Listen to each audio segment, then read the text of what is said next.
Welcome to the HISTORIX channel, where history meets conflict and the past reveals its truth. Let's begin. Today, we continue our discussion of modern military topics.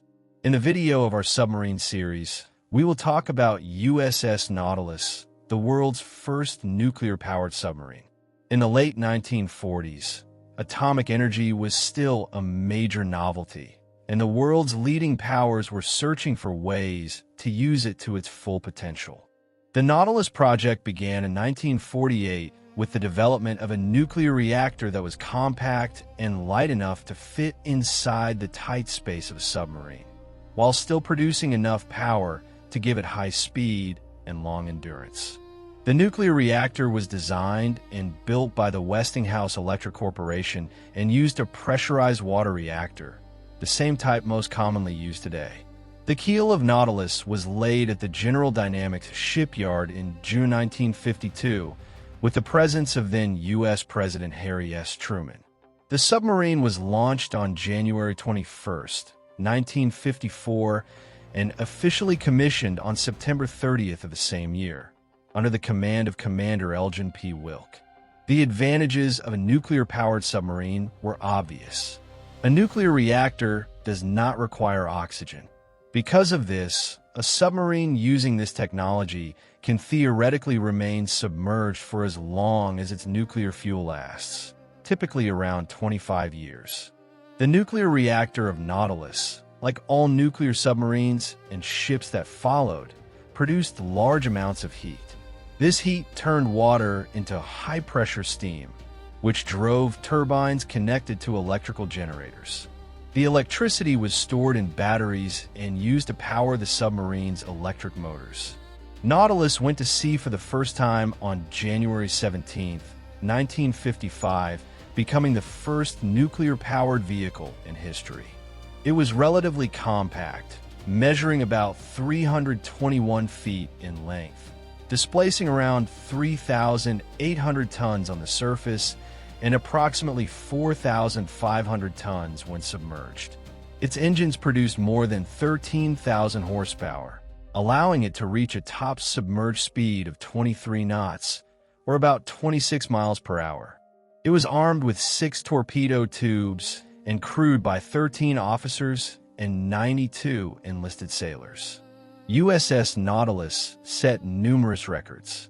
One of the most impressive was the longest submerged voyage at the time, traveling about 1,370 miles in just 90 hours. On February 4, 1957, Nautilus surpassed 60,000 nautical miles traveled, roughly 69,000 miles, matching the fictional distance traveled by Captain Nemo's Nautilus in Jules Verne's novel 20,000 Leagues Under the Sea. However, its most important mission took place between July and August of 1958, when Nautilus became the first submarine to cross beneath the North Pole's polar ice cap. On August 3, 1958, USS Nautilus became the first vessel in history to reach the geographic North Pole. This achievement was widely seen as an American response to the recent Soviet launch of Sputnik, the world's first artificial satellite. In the years that followed, Nautilus continued conducting tests and experiments involving nuclear propulsion, while also serving as a training platform for crews of future American nuclear submarines.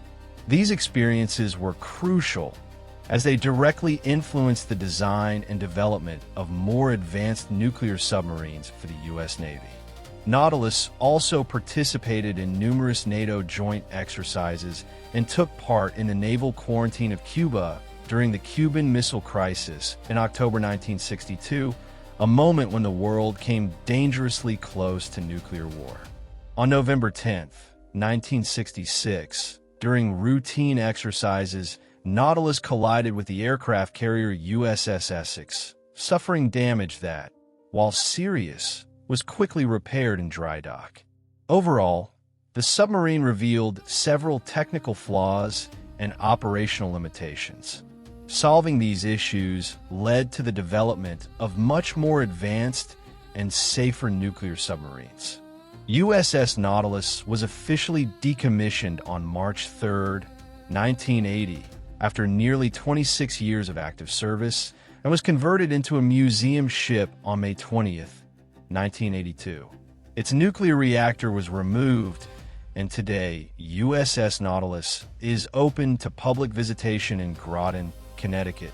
The Nautilus was the first of an entirely new class of vessels, opening the path to an era of large, powerful, and strategically decisive nuclear submarines.